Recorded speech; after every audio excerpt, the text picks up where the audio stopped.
Hello again, and welcome to the Bold Love Podcast with Pastor Bob Roberts Jr. Here we highlight the uncommon journeys of bridge builders and peacemakers that are living out their faith in the public square by boldly loving their neighbor and working together to build resilient communities. My name is Josh Tate, and here we are 3 episodes deep into season 1. And we will, just so you know, we will be releasing episodes every other week through 2020. And so at the end of 2020, that'll wrap up about 8 or 9 episodes, and that will be the end of our season 1. And we're doing this podcast specifically this season because we want to tell these stories and facilitate conversations that will encourage you, the listener, to live out your faith boldly, how to better love your neighbor, and learn how to relate to others despite your differences without compromising your faith. So I hope you had a chance to listen to our first couple of episodes so far with Pastor Bob.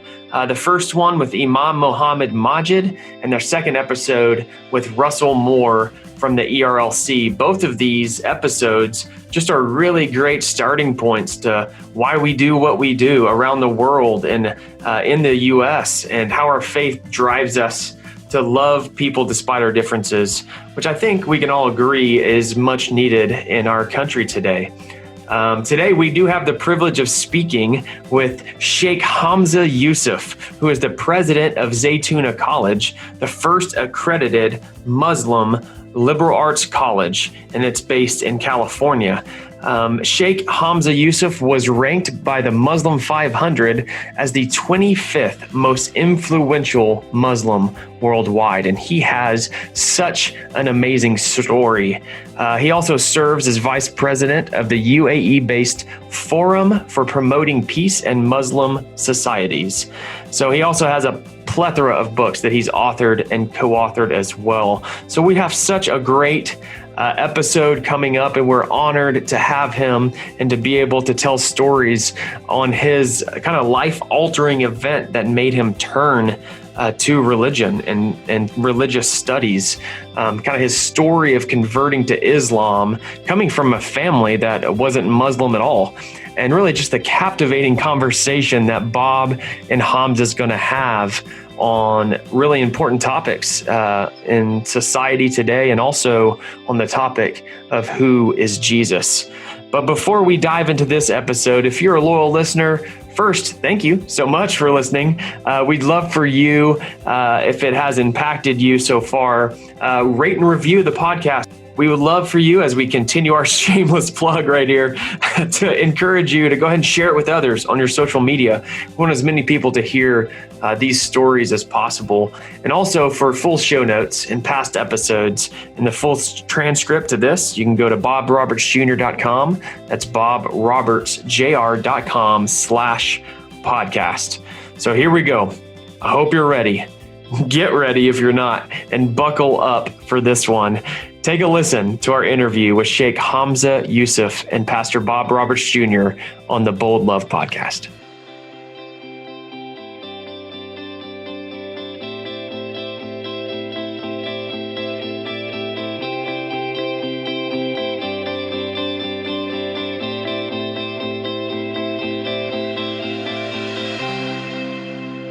Here's what I want to know, Hamza, and I'm intrigued by this. Your dad was an Orthodox Christian. My dad was Catholic. My mom was Orthodox. Oh, my mom was Orthodox. So your dad's Catholic, your mom's Orthodox, your sister's Jewish, you're a Muslim. What the heck is going on with your family? California.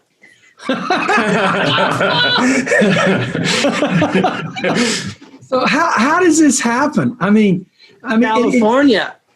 This is a really messed up state. We're destroying the nation. You have to understand. And God's destroying us. I hear you. So how do you become a Muslim? Look, Muslim in Arabic means one surrendered to God. And that is thy will be done on earth as it is in heaven. It's submission to the will of God. So every Christian who's really a true Christian is a Muslim linguistically. the word in Arabic means submitted to God. And that's what every Christian wants to be in a state of submission. Thy will be done on earth as it is in heaven. And so a Muslim is one who's just submitted, or at least doing his best to be in a state of submission to the will of God. And the will of God it's only partially known through revelation, the 10 Commandments, and those things. But in every given situation or circumstance, we have to try to understand what would God, the Christians say, what would Jesus do, right? We have to try to determine what would God want me to do in this situation. If I come across a homeless person, what does God want me to do in this situation? And so that's always the question. Trying to align, the problem with modern society is it's all horizontal. So the vertical alignment has been lost. And previous peoples, even the pagans of the past, had a deep sense of vertical alignment. So I think modern people are they're so spiritually illiterate. And then we have but I got to ask you this. I love this. This is incredible. But it's not every day I talk to a white Muslim imam who has turned out to be one of the top Islamic leaders in the world. Why did you become a Muslim? How did you become a Muslim? First of all, Bob, I'm Irish. Read our history. I'm Irish too. Well, that's all the more they call the fighting Irish because, they've been fighting for a Donnybrook is a Donnybrook, not for nothing. So you should have been a Catholic. Well, my mother is half Greek, and she was half Irish, half Greek. My grandfather was very active in his later life. He was a very wealthy man. He'd made a lot of money. He actually started one of the first Screenland magazine, which was a Hollywood magazine. And so he interviewed all the movie stars. And then from that, he sold that and went into oil and struck oil in Bakersfield. So he had an oil company, which is still traded. It's called Callum Petroleum.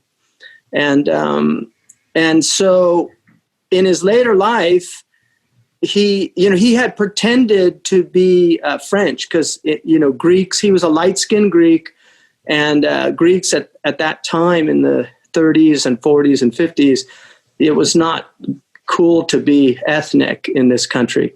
But in the 60s, he kind of rediscovered his he was in church one day, and they had up on the thing, what does a man gain if he gained the whole world and lost his soul? And it really struck him because he'd been a man of the world. And so he actually became his father built the first Greek Orthodox church in San Francisco, which is still there on Valencia Street. It was the first Orthodox church west of Chicago. So my grandfather was president of the Greek Orthodox Church in Ignacio. And so I was raised in that. He actually sent us to Greek Orthodox summer school in Greece when I was 12. And I studied Greek. And so when I was 17, I was in a very serious car accident, which led to a real deep just reflection on the transition, the possibility that I could have died in that accident. And I was 17 and I felt like embryonic spiritually, like I hadn't really done anything with my life spiritually. And so my mother, who was actually, she identified as a Buddhist most of my life. And she actually she had a Sangha in Northern California that she attended. And so she had raised us to believe that there's truth in all religions and not that religion is largely it's just simply where you were born and the family you were born into, and there's an assumption that it's true. So she really inculcated that in us early on. And I think that led to a kind of openness to religion as a concept. So I got very interested at 17 in just really studying all the world religions and seeing. So I was taking a course reading Houston Smith's, who became a friend later on, which is interesting. Houston Smith's book, The Religions of Man, which they changed the title because man is no longer politically correct, I guess. But So I started reading the scriptures of each of the books, and I knew the Bible pretty well. I read the Bible a lot when I was a kid. I really liked the Bible, and I'd studied Greek, New Testament Greek, I mean, we've had lots of conversations. And I still love the Bible. I mean, it's a fantastic book. You confuse me, Hamza. I've never met. Well, first of all, you're an extremely smart man. So, I mean, you had reasons why you chose Islam. Right. I mean, what was it? I mean, I felt better than most Christians. I mean, dude, you should have hung out with Jesus longer, but you decided to. I still do. That's what you don't understand. The nice thing about Islam is you get all of them. Like I get all of them. Like Jesus is my prophet, and I love Jesus. I mean, genuinely love Jesus, and I look forward to hopefully, God willing, to meeting Jesus in the afterlife. So. That's the nice thing about Islam. And I think, I mean, Bob, I know about country dumb and somebody told me, like, don't be fooled by Bob, because, and that was a professor of yours at Baylor who told me how smart you were. So I know that you just pretend to be kind of like, shucks. It's just where it's so true. He knows. Josh knows. I know. I don't want to say anything, but yeah. So I got you. I totally get you. So anyway. As you know, there were a lot of Michael Servetus, who was probably, I think he was the last person burnt at the stake in Geneva. Yeah. Very unfortunate, 16th century. But, he felt that the Jews and the Muslims would not ever convert to Christianity unless we dealt with the Trinity. So the Trinity has just been a problem. It was a problem early on. And I think for me, that was really at the heart of my difficulty. I really love Christianity. I still read some serious Christian authors. And it's a beautiful religion, and people like yourself that truly practice it are some of my favorite people, and I'll tell you something else. One of the things that secularists hate more than anything else in the addiction industry is the single most successful addiction recovery treatment plan was done by Christians, because it's based on admitting that you are helpless and that you need God. And that works. So God works. God is real. And the people that will let God into his life, whatever iteration they find, and I believe this, and I'm not a perennialist. People have accused me of that. In other words, I really do believe in the final testament of the Quran. But I do recognize that God, had he wanted, he would have made us all one people. And that is Quranic. And so it says, vie with one another in virtue. And I think that, to me, is one of the beauties of Islam, is that it really acknowledges other faith traditions and recognizes the goodness in them. And yet it sees itself as a final testament. That's good. So when 9/11 came along, did you feel like, man, I followed the wrong religion now? All the Islamophobia, all the suspicion. That if you're committed to God in any real way, the world is a trial and a tribulation, and that won't ever go away. The Christians are under immense pressure in many parts of the world.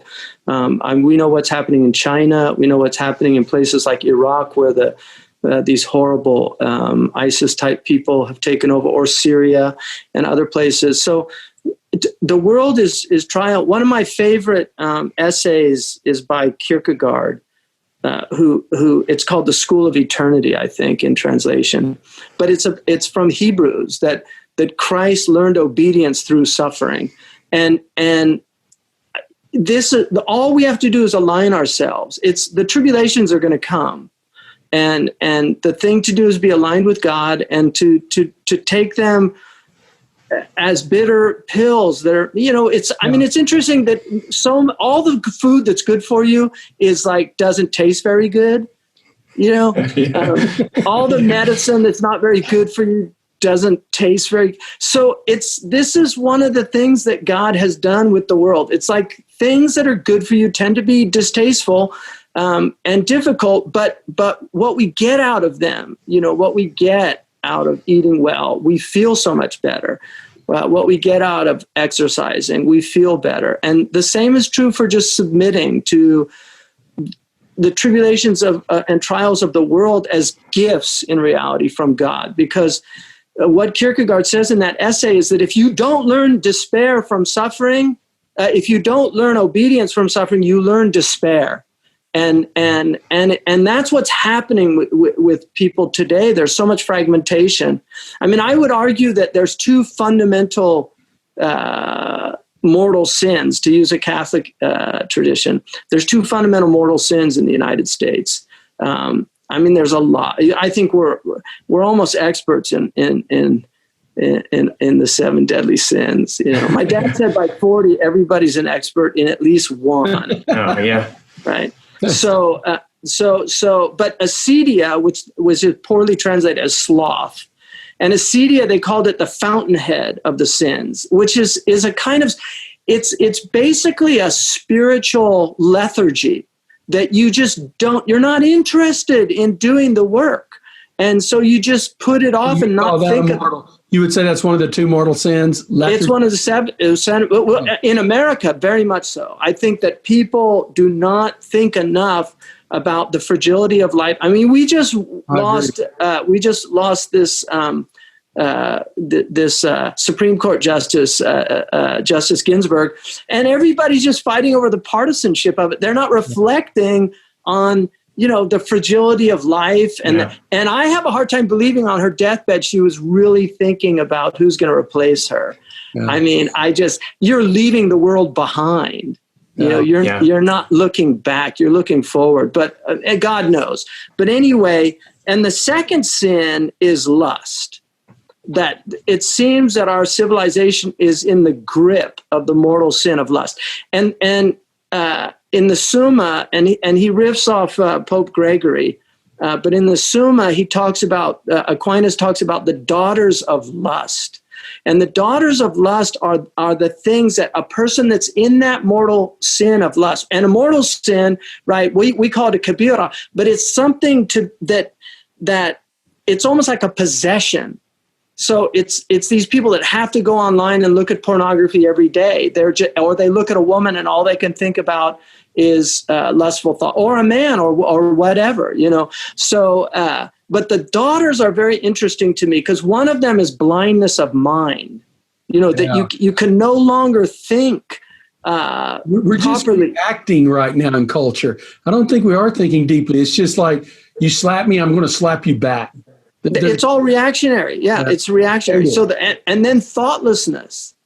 Yeah. Thoughtlessness is, people you see them, it's the lights are on, nobody's home, that kind of bovine stare that so many people have.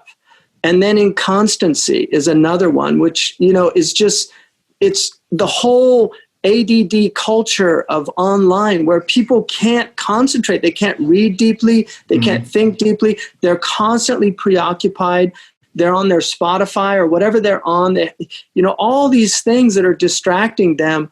And all those distractions are ultimately an attempt to not deal with the fact that not only are we mortal, but that transition can happen at any time. And if we are indeed on the doors of eternity, literally on the doors of eternity, that's something to take very seriously and at least consider it deeply. I'll give you an example of the depth of pre-modern people.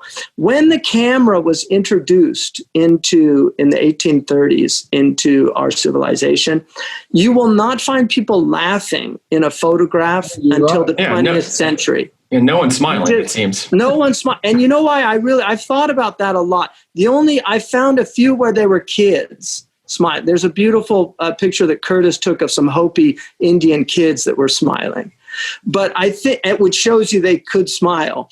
But I think at the heart of it was a sense of recognizing that a moment in time was going to be captured, and they wanted to present the type of person they were. And I think what they wanted to show was, I'm a serious person. That the world, there's time for levity and fun and games. That's all valid. And all of us love that aspect of, God put in us, we're defined as a risible creature, somebody that can laugh. That's good. Right? Yeah. So that's how Aristotle defined us, not in our the actual definition, but in our description, what they call the description. But they really were, I think, and the weightiness of the human being, like that we are weighty creatures. Mm-hmm. The Quran calls us thaqalan, the two weighty ones, meaning the spirits and the humans, that we are weighty. And I think there was a very interesting film called Gravity. Did you see that? I love it. Yeah, that's a very profound spiritual film. Hamza, I think it's a picture of where we are. Absolutely. Because, when I think about substance and gravitas, and you don't have to be smart, you can still think. You can evaluate, what does this mean? And I look at what's going on in our culture and what's going on in our society, and it's like we're driven by mobs instead of driven by our values and driven by our truths. And so we will buy a lie just because, they said it and everybody, I'm with that tribe, so I'm going to take it. I hate Kierkegaard said in one of his aphorisms, if you want to be loathsome to God, odious, hateful to God, then do whatever the crowd is doing. Yeah. So going back real quick to question about Islamophobia in America, I know, and then even short attention spans, which you talked about as well. I know your team at Emir Stein Center produces videos, which we talk a little bit, about before this interview, really to address misconceptions of Islam. And actually, Pastor Bob did a video called "Why Do Christians Hate Muslims?" and it's going towards 1 million views, you just mentioned. Right. So why do you think that this specific video or topic garnered so much attention to people?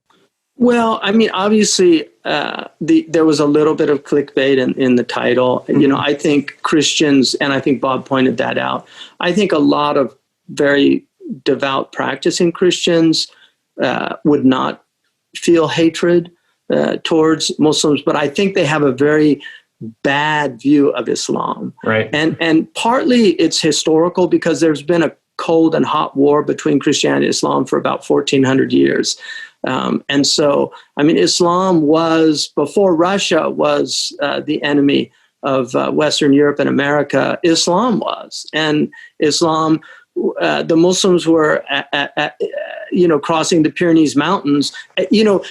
European literature, if I don't know if you had to read Norton's anthology, but when I was a kid, in high school, we studied Norton's anthology. And Norton's European literature begins with the Song of Roland, which is about defending Europe against Islam. It celebrates Roland's sacrifice. And so it's very interesting that we have that legacy, that we've inherited that legacy. But the reality of it is the Christians of the Muslim world lived for centuries with the Muslims. And I'm not going to say it was all roses and just kumbaya. I think that would be unfair to say that. But overall, there was a mutual coexistence that is very impressive for the pre-modern world. We celebrate diversity in America and in Western Europe, but these are very new things to us. We were not very diverse or even just accepting of other faiths. Whereas in the Muslim world, there was a long-standing tradition of protecting other religions. So I think I personally, I'm more worried about the Asian Americans than I am about the Muslim Americans in the United States. Most Muslim Americans can kind of just blend into the culture overall. But I think we're moving towards a Cold War with China. And so I'm actually really concerned about the Asian Americans over time. I think there's going to be more aggression, and I saw that years ago. I do too.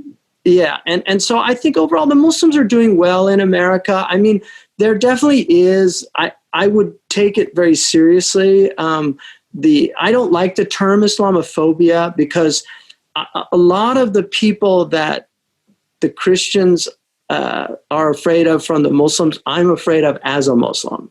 So, I don't think it's an irrational fear to be worried about a kind of radical Islam, but that represents a tiny percentage of Muslims. Unfortunately, because the Muslims are 1.7 billion people, that tiny percent can be a lot bigger than it is in other communities. I mean, the Jewish extremism in Palestine, if you actually correlate the numbers, there's actually more Jewish extremists than there are Muslim extremists, not numerically, but in terms of the per capita of the two religions. So every religion suffers from extremism. In Christianity, these people that killed abortion doctors and things like that. Christ, Romans 13, which is one of my favorite verses in the New Testament. People forget that. Paul telling to obey, and they did abortion in the Roman Empire. But yeah. Paul, and what's amazing about Romans 13? People don't think about this, but I've never read this, but I thought about it, and I concluded he said that at a time when the Christians were being persecuted. He did, but read the whole thing. I mean, a lot of people just camp out on either the first half of Romans 13 or the second half. I don't like the second half about the taxes.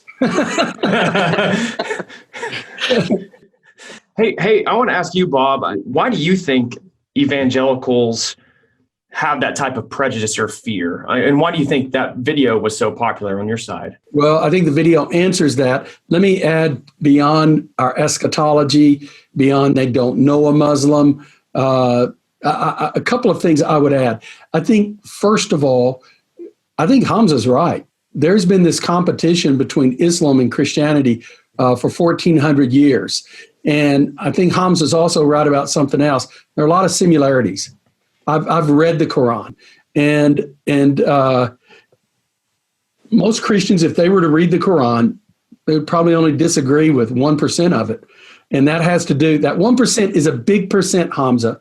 It's about Jesus dying on the cross for the sins of the world, okay? Right. But beyond that, most of it, and so I think because it's one thing to hate a religion that's opposite of yours, you will be more likely to become upset with a religion close to yours, but right. a little bit on the essentials. So I think that's one of the reasons. No, come back to the Trinity and so forth. And the Trinity is a beautiful thing. You've got to admit those three chords that St. Gregory came up with, they sound good, Hamza.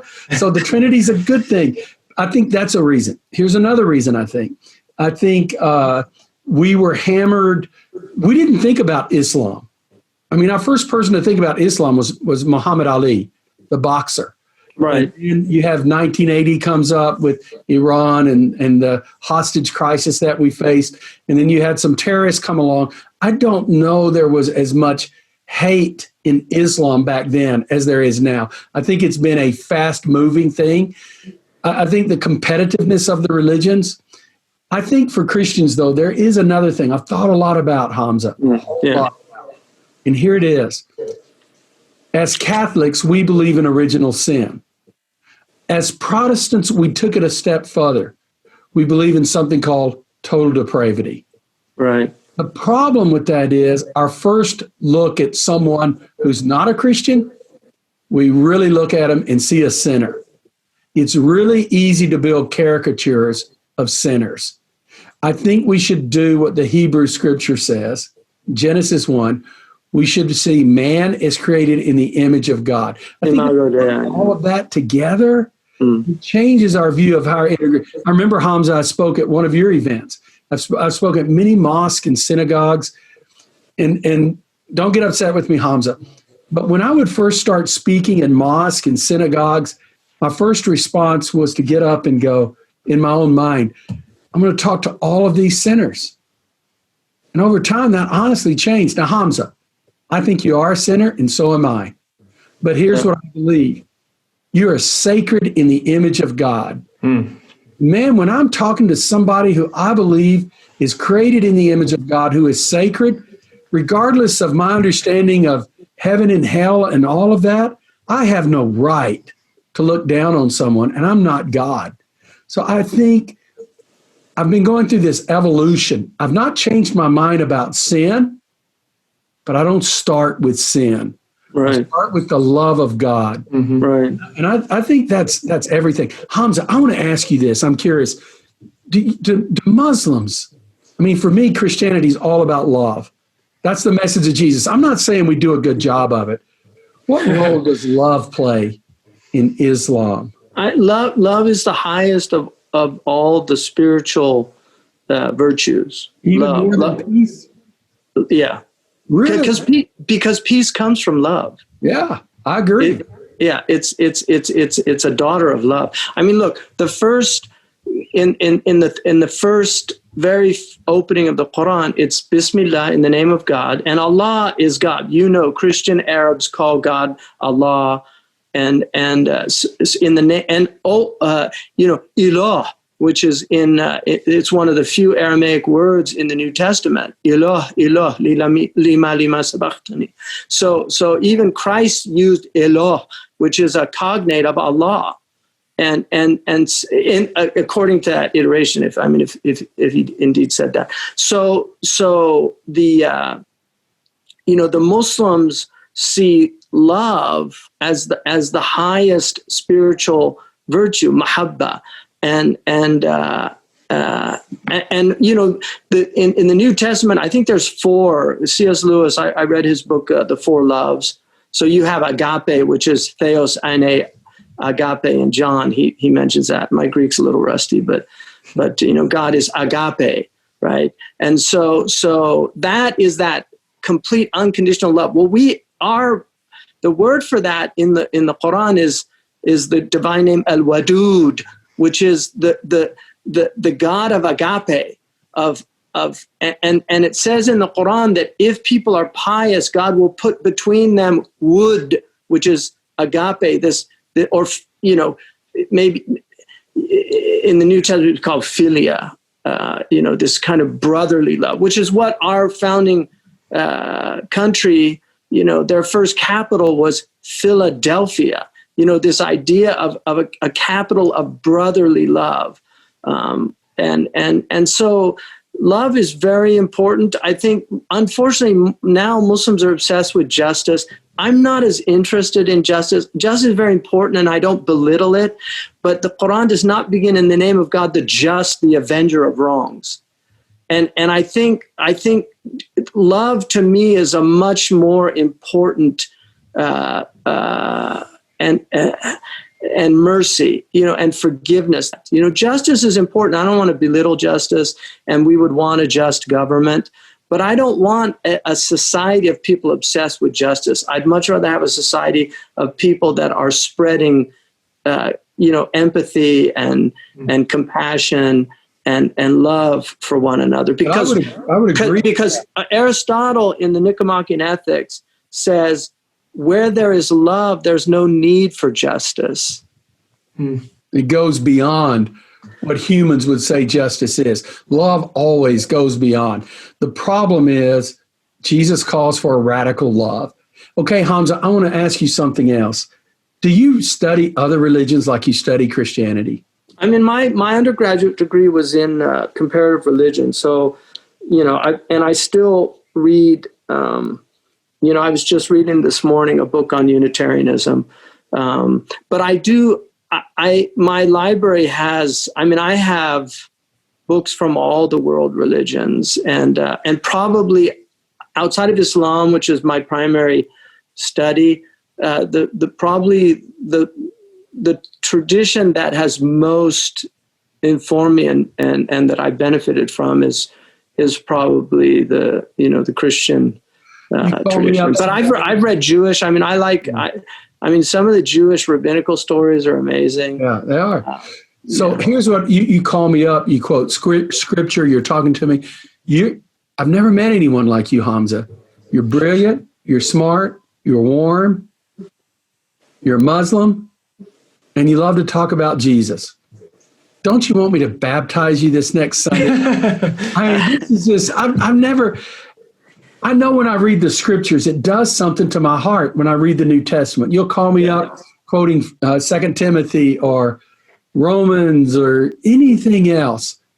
I'm just curious, when you look at the New Testament scripture, I know it grabs your mind.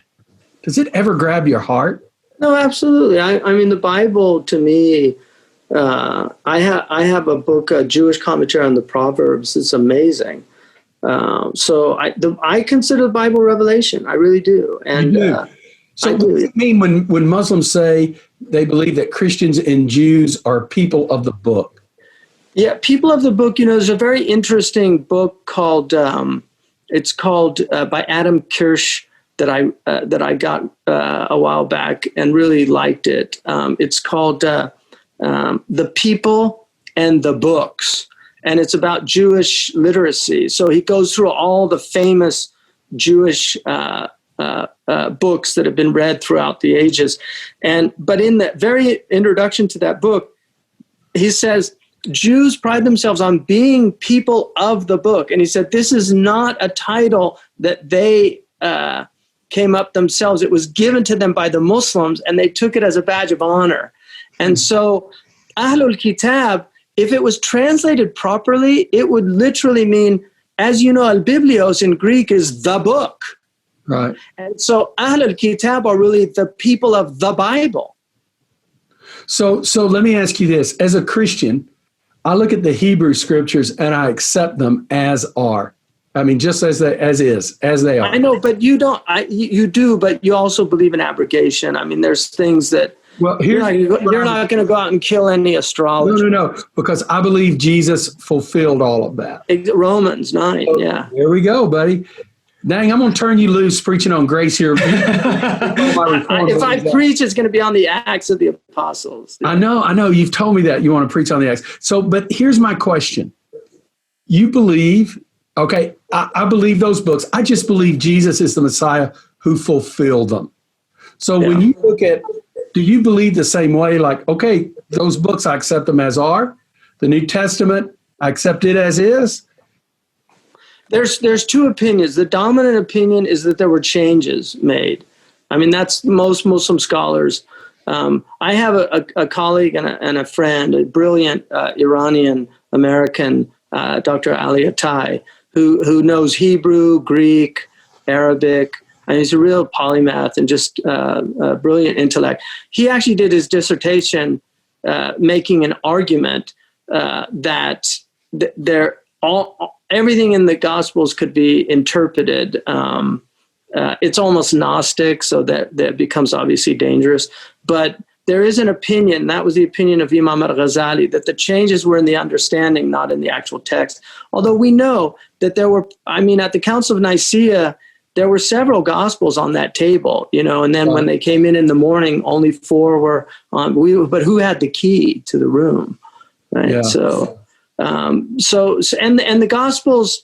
We know there's a Q. There definitely was a Gospel of Q, the Quell Gospel, the Source Gospel. And I'm not like, I think Bart Ehrman these are people that are confronting. It's really a rehashing of what happened in Tübingen in Germany 100 years ago with the philologists that really started studying that. And they've been trying to do that with the Quran. So religions have to be able to withstand the assaults of their critics. So what does the Messiah mean? Messiah. Yeah, we believe Jesus was the Messiah, al-Masih. He's called al-Masih. We also believe in the Antichrist. And the Antichrist is the Prophet ﷺ said something amazing, I think, in a Sahih Hadith, a sound tradition. He said that every prophet has warned their people about the Antichrist, but I will tell you something that no other prophet told their people. He has one eye, and your Lord does not have one eye. And so it's very interesting that one eye, this thing, I mean, it's so rife now in our culture, this one eye phenomenon of just, and we're in an anti-Christic age, because the thing about Christ, he was warning us about the world. His way is to warn us about what does Messiah mean? Messiah, there's difference of opinion, but as you know, in Hebrew it means the anointed one, and kings were anointed with oil. Masih in Arabic, masaha means to wipe over, yamsah, and so this idea. But it also that he was itinerant, that he was always traveling. And there's even an opinion, some of the Muslims believe he went into India and traveled all over during that period that they call them the lost years of Jesus from 12 to 33. Here's my last question. This has been fun, and I love you, Hamza. And I love talking to you. But here's the last thing I want to ask you. When you think about the term love your neighbor, what does that mean to you? And is there an equivalent in Islam? Well, as you know, Luther said that Christ reduced all 10 commandments to 2, and basically love God with all your heart and love your neighbor as yourself. And so if you look at the 10 commandments, the first 3 are about God, and then the rest are really about your neighbor. Don't murder, don't steal, don't covet your neighbor's goods. So it really is a valid reduction. But extending neighbor beyond just the person that lives next door to me is what's important. So Mexico's our neighbor, Canada's our neighbor, Europe's our neighbor, Africa's our neighbor. I mean, the whole world, even Asia, which is to the west of us. So we have to extend it beyond. The neighbor in Islam is very, very highly regarded. In fact, the Prophet Muhammad ﷺ said that Gabriel would come to me and keep emphasizing the rights of the neighbor until I thought that the neighbor would inherit from me. And we have a beautiful story of one of the companions of the Prophet ﷺ. There was an anthill that he used to go feed every morning. He'd bring out crumbs. And somebody asked him, and he said, I consider them my neighbors, and I don't want them complaining about me on the day of judgment. So really taking care of neighbors is mentioned many times in the Quran. And we have many, many stories. In fact, I have Shaykhna, who you know, my teacher, Shaykh Abdullah bin Bayya, his son, Shaykhna bin Mahfoud, wanted to actually have like they have all these days, Father's Day, Mother's Day. He wanted to make Neighbor's Day. I like that. Where you actually got to know your neighbors. That's good. And, yeah. All right. Now, I want to ask you another question. What do you want to know about Texas? Ask me anything. Texas history. I mean, dude, I'm your guy. I actually know about Bob Wills. I mean, you don't know the things I know about Texas. I know. See, I know things about Texas that would shock you. Bob Wills and the Texas Playboys. I mean, who knows about Bob Wills outside of Texas, right? Wow. Unless you're a rockabilly fan. So, but anyway, no, listen, I love Texas. Believe it or not, some of our best Muslim support is from the great state of Texas. And what I would like to know is, why the hell have you not utilized the fact that you're the only state in the union that can actually secede from the United States? We really can't. We really can't. That a lot of people believe that, but we can't. But here's what we can do. Our flag can fly at the same height of the American flag. Well, there you go. Yeah. And it's the Lone Star State. Yeah, and Texas is the only state that fought for her freedom. Everybody else just got bought and inherited. Don't tell the Mexicans that. Right. Huh? Right. I know. Your wife will let us have it. Yeah, thank you. Hamza Yusuf, I love you, man. I'm grateful for you. And my prayer is that God uses you and God uses me to make a lot of peace and to bring a lot of love to the world. The Prophet ﷺ said, none of you will truly believe until you love one another. And then he said, can I tell you something that if you practice it, you will come to love one another? And they said, yes. And he said, spread peace. Amen. Well, there you have it. Thank you so much for joining us on this episode of the Bold Love Podcast and being on this storytelling journey with Pastor Bob Roberts Jr. and myself. We hope that you enjoyed the episode today and hope that you were impacted by the conversation. Again, we would love for you to share this if it impacted you on social media, because we want as many people to hear these stories, these uncommon stories of bridge building and peacemaking. And for more information on the podcast, show notes, and any references, you can go to bobrobertsjr.com. That's bobrobertsjr.com. Click on podcast, and you can get all the information right there. Thank you so much again. We hope you have a blessed day. And remember, at the Bold Love Podcast, we want to encourage you to live out your faith boldly, how to better love your neighbor, and learn how to relate to others despite your differences without compromising your faith. Have a blessed day.